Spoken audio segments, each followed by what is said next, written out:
Hey everyone, Michael Ronca here. I'm here with my Beta 500 RRS. It's a 2020. So I previously made a video about the things that I don't like about this bike, like some weird quirks and like some of the stuff that I kind of hate. And I think a lot of people took it as me just bashing on the bike and like thinking that I don't like it. And I really do love it. I don't want to lead people the wrong way. I just wanted to highlight a couple of the things that I didn't really love about it, which nothing is perfect, so it makes sense. But anyway, I'm going to go over today everything that I like about this bike and the process that I went through when I was comparing different bikes when I bought it last year. So all these specs that I'm going to go forward with, except for the pricing, were going to be for the 2020 models because that's when I was comparing. So I had all those notes written down from last year, so you can see there. But I believe the specs are about the same for 2021, and mostly I'm just going to be comparing the Beta to the KTM today. The Husky is also a great bike, but that's almost the exact same specs as the KTM. They're not exactly the same, but they're within a few points of each other on just about every metric. So we're just going to stick with the KTM to make things simple. All right, so one of the most noticeable things that you'll see like right off the bat is the power difference. So I wrote up here the Beta and the KTM. You can see the Beta has 47 horsepower. Now this is to the rear wheel, 32.6 pound-feet of torque.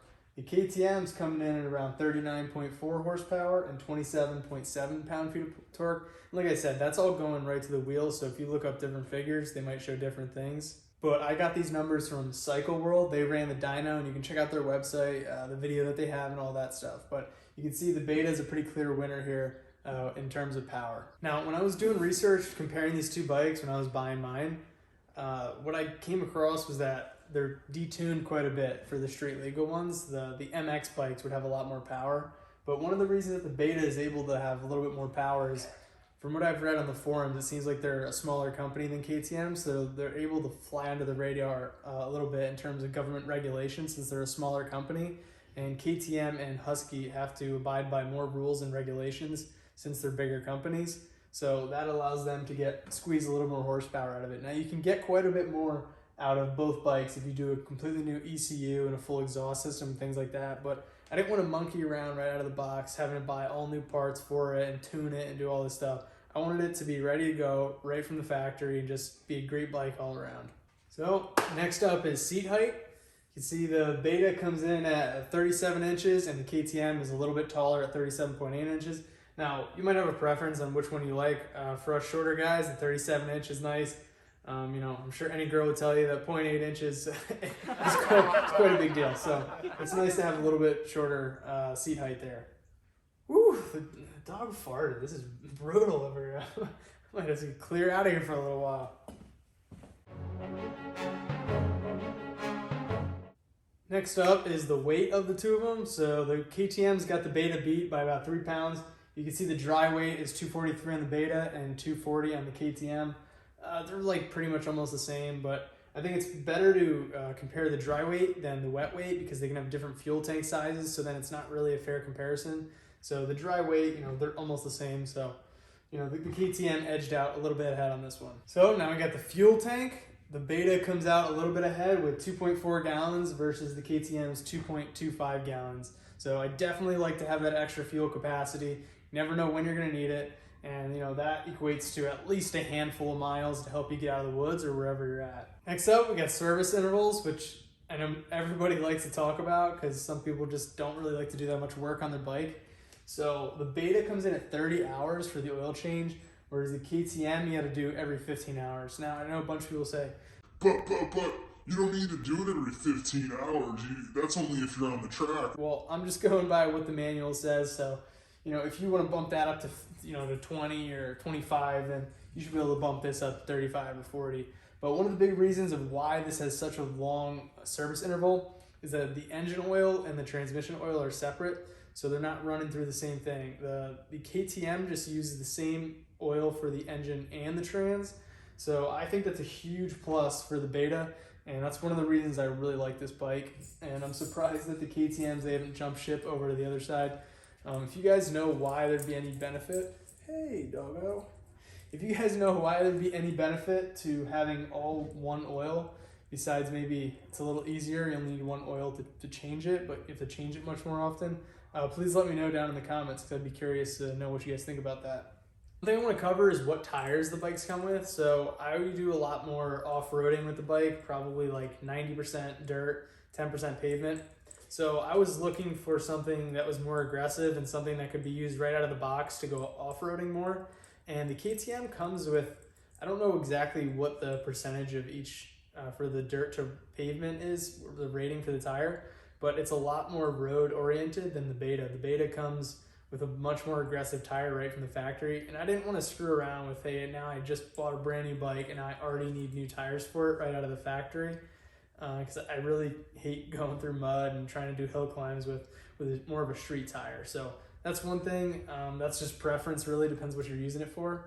So that could be a pro for either bike, but I definitely like having that more dirt focused tire. Next up, we have the price. So the Beta is the cheapest of the Beta, the KTM, and the Husky. You can see the KTM is a bit more expensive. I believe the Husky's even a little bit more than this. So honestly, I think that's a great deal for $10,900 for the 2021 models. That's, that comes in pretty good. It's only a few $100s more than the Honda, the CRF 450L. So, and I think this is light years ahead of that bike. So really, it's a pretty good deal, honestly. So I want to cover some things that aren't quite as quantitative.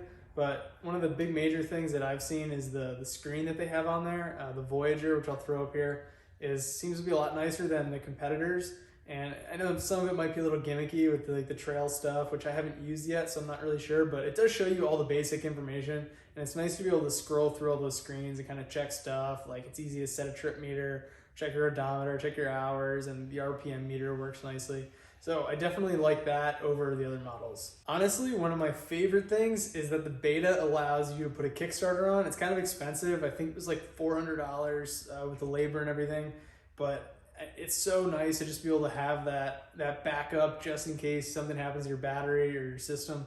None of the other bikes even give you the option to do it. So, I mean, I had to pay for it, which was a pain, but at least you're able to get it, and I really like Beta just for that reason alone. Now, this can be different for everyone, and this is obviously really anecdotal, but I really liked my Beta dealer. I was calling around it because I was checking out the KTM and the Beta, and I called my local KTM dealer, and they said that they do not do test drives at all on their 500 model, which I thought didn't make any sense. I mean, I just like to get it on the parking lot and just get a little feel for it. Sometimes you don't know until you really get on it. I do the same thing with cars. I really like to be in it and check it out and turn around and just drive it just a little bit. And my Beta dealer was awesome. They were so great. They pretty much drove like half of their lineup because I wasn't really sure what model I wanted. They were just phenomenal. So I really love them, and I'll throw their link down below. Because they really did a great job, and I'd recommend them to anybody. So the dealer experience is huge. So I mean, if you have a really good KTM dealer that you have a relationship with, you might factor that in a bit, or the Beta, but I would recommend just trying both out and just see what you like. Also, the KTM has a really stupid exhaust. I'll put a picture up here, but it has like mesh over it. It just looks dumb. I don't really know what the purpose is, because the Beta doesn't have it, but it just looks stupid. So the Beta wins on the exhaust in my book. So to conclude, I'm not sure how the bike holds up real long term because I've only had it for a year, but everything I've really liked so far. I bought this hoping that it would just be like the easiest bike to have. I kept the stock tires that came on it. I'm going to put some more aggressive ones on when I replace them here shortly, but I like that it came with the better tires. I liked this Voyager GPS. I like the high service intervals and the fact that the oils are separate. So in my eyes, it came right out of the factory like perfect. So if your uses are something like mine, then I think the Beta is a really awesome bike, and I would definitely recommend this bike to anybody. Thank you guys so much for watching. If you liked the video, then please smash that like button, and if you want to see some more videos like outdoorsy stuff, my trailer that I'm in here, some more dirt bike videos and stuff like that, then definitely subscribe. Or I have some Raptor videos coming out, cool videos like that, so definitely check it out, and I appreciate all your guys' support.